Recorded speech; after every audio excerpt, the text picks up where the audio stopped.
What's good, everybody? Now, one of my personal favorite ways of getting my protein in is a classic British style roast. That's roasted meat with a delicious and hearty gravy. Today's video is all about my special Indian take on a classic British roast. I bring you curry roast chicken.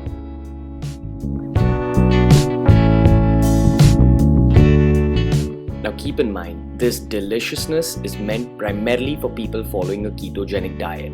We're going to be using chicken with the chicken skin on, and chicken skin is full of fat, as you can see here. So if you want a healthier version of this, get a skinless chicken, but then it won't be half as delicious, honestly. So go in with either one whole chicken, or as I'm doing in this particular video, just the chicken legs. But what is essential in this particular recipe, a vessel with a thick base on a high flame. Go in with a teaspoon of ghee to get the process started, and I'm gonna add some peppercorns for some, kicks of flavor, as I call it.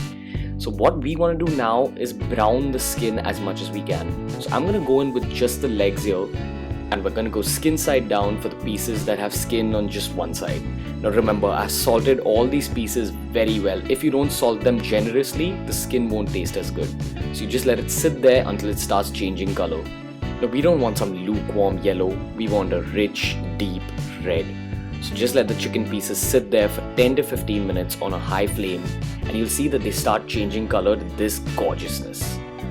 Now remember, the skin takes time to cook, but the flesh, the exposed flesh of the pieces don't take that long. So for all the other sides of the chicken, make sure you just leave it on that hot skillet for not more than 5 minutes. Once your chicken's brown from all sides, it's cooked, but we're gonna rest it for another 10 to 15 minutes to just let the juices re-enter the chicken.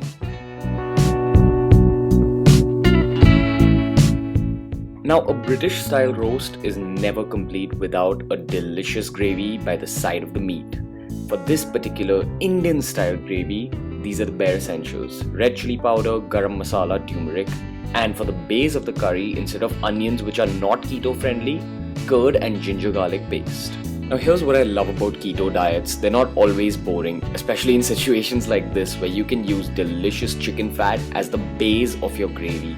So we're going to take the same pot that we used to cook the chicken and add about 2 tablespoons of ginger garlic paste. Now keep in mind, that's a lot of ginger garlic paste, but I'm not just cooking for those legs I cooked earlier. I'm going to store this in my fridge. That's why I'm going in with 2 tablespoons, otherwise go in with less. Next, let's start building that flavor with a teaspoon of pepper and a teaspoon of a mixture of salt and stevia in equal amounts, of course.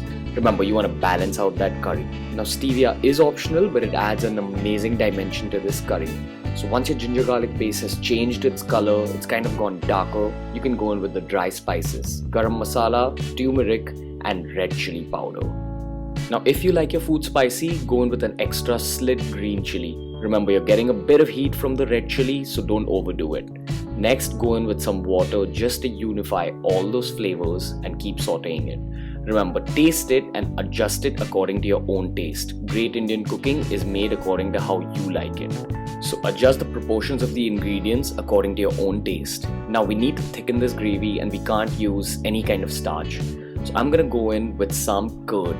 Now if you don't have access to curd, Greek yogurt works just fine. Some cream even might work. You just need something creamy to balance out all that heat from the ginger, garlic, and those spices. Now ideally, I do advise against using dairy while on keto, but a little bit here and there won't put you out of ketosis. And if it's making food this delicious, it's okay. So just let it simmer on a low flame for 10 minutes. And finally, your curry roast keto-friendly chicken is ready. Now as for the macros, they're going to vary depending on a bunch of factors like the size of the chicken, the kind of chicken you've used, the fat you've added. But sometimes it's more important to just enjoy the food and forget about macros. Oh yeah!